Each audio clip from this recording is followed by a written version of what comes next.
done a little extra work for everybody. I'd like to thank you all for coming out. It's a nice day today, but this is something that hopefully everybody has interest in. Charter Review Committee, again, thanks you for coming. And the committee is made up of, I'll list through the members. Lenny Gay is at the end. Lenny Gay is at the end.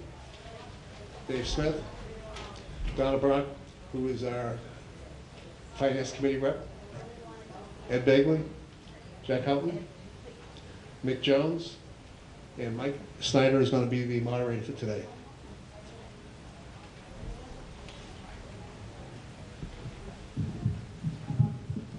I'm going to do a very short speech, and then we'll go to work and bring in the moderator. The committee was basically formed under the procedures outlined in Section 7-1 of our existing charter. We were assigned the task of revising or amending the current charter. We had consensus that every member wanted to propose a change to our existing setup. We ranged at that time from 3 full-time paid selectmen all the way to a mayor and a town council.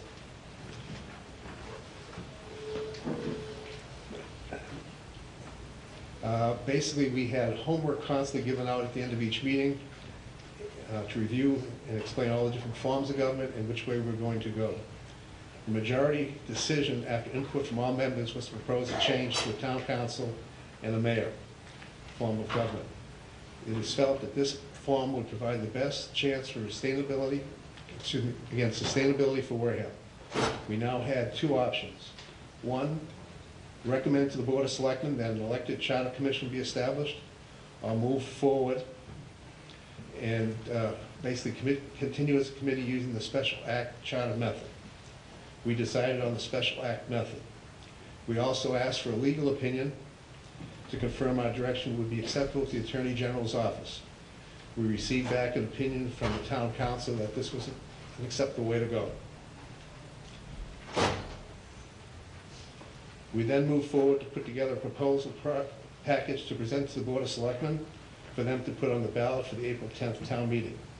The procedure, if the voters vote in favor of this change, means it would go to the state legislature for approval, and then it would come back for a full town-wide election. Included in the submission is the requirement that if approved by both branches of the state, the new charter will then have to be approved by a town-wide election. It's an option, but we actually include that in there. Now, obviously, we have differences of opinion on what we have now, how well it works, or does another type of government offer a better end result. Again, we all have our own opinions. They're all valid. The question we need to answer is which type of government will best serve all stakeholders' interests and be sustainable now and in the future? Which government system will provide the best accountability, the ability to react timely, citizen involvement, the ability of the individual to be heard and responded to? We need to fully examine what the choices offer and which will have the ability to resolve our problems. And again, I will make the comment that we all have the right to agree to disagree. Basically, what we were really charged with doing was not just cleaning up the existing charter, but really looking at where we are and where we're going. And yes, we have taken no input from you, the citizens, nor from the town administration. The majority of the committee decided on a course of action to bring an alternative choice of government for your consideration. This is the direction we took. And again, we know there's basic feelings in both directions, whether we should have gone a different direction to get to where we are. Remember, this is just a proposal for your consideration. Your vote at town meeting determines whether it moves forward or not. If you decide not to approve this proposal, then we will use input from these meetings, prior suggestions received, prior warrants that we'll put on hold, input from the town administration and town departments, and additional public input, and rework the existing charter, maintaining town meeting, selectmen, town administrative form of government. We would then have a revised charter ready for a fall town meeting for your review and vote. For those of you who missed the prior meeting, 2 very important points were made. 1, do not let this question tear the town apart. The second was, your government is only as good as the people who run it. Never lose sight of those 2 facts. I look at the mayor of Newburyport, who was here at our last meeting. The woman is a lawyer with several degrees. yet she took a substantial pay cut to become a mayor of Newburyport. And she would not even take a second thought about doing it again. She loves what she's doing. We have people in Wareham that are just as capable. We just have to work together to bring that feeling of community that exists in Newburyport and make this a better town all around. Thank you again for coming. Our moderator today is Mike Schneider. He will go over the ground rules. The committee will answer your questions to the best of their ability. Thank you.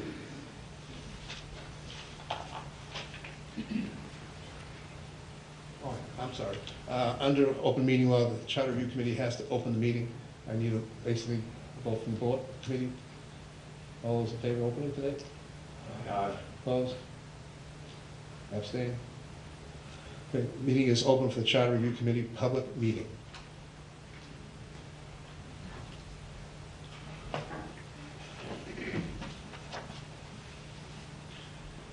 Good afternoon, ladies and gentlemen. My name is Mike Schneider, and on behalf of the Charter Review Committee, I'd like to thank all of you for attending and taking part in this very important forum to discuss potential changes to our existing form of government. I'd also like to thank the CRC for giving me this opportunity to serve as moderator.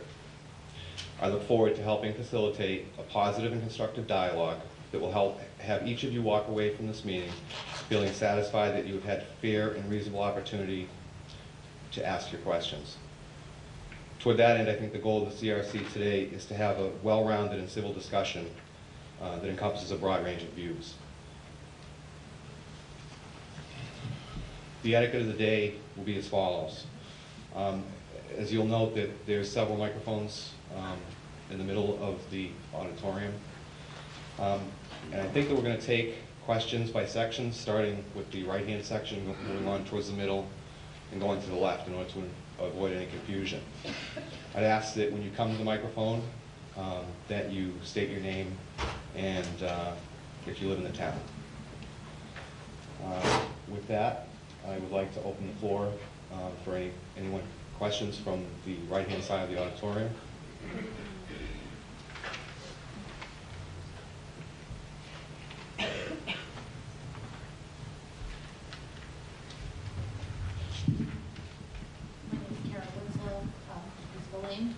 I actually have several questions to ask. I took the time to read through the proposed charter, and I certainly commend you for the amount of work and effort that's obviously been put into it. That could not have been an easy task.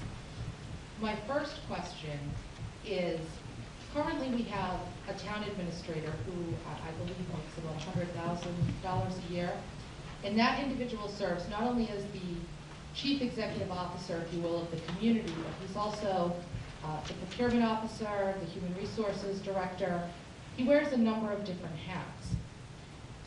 How do you intend to fill the void with an elected mayor with all those hats? I mean, it's hard enough for a town administrator who has a master's in public administration to fill all those roles.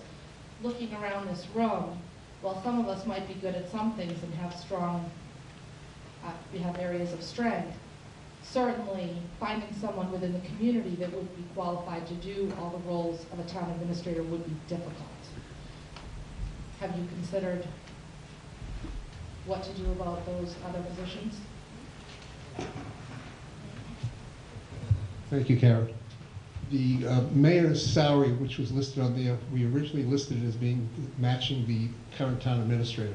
We thought there was some rule in effect that required that. We've since found out that that's not the case.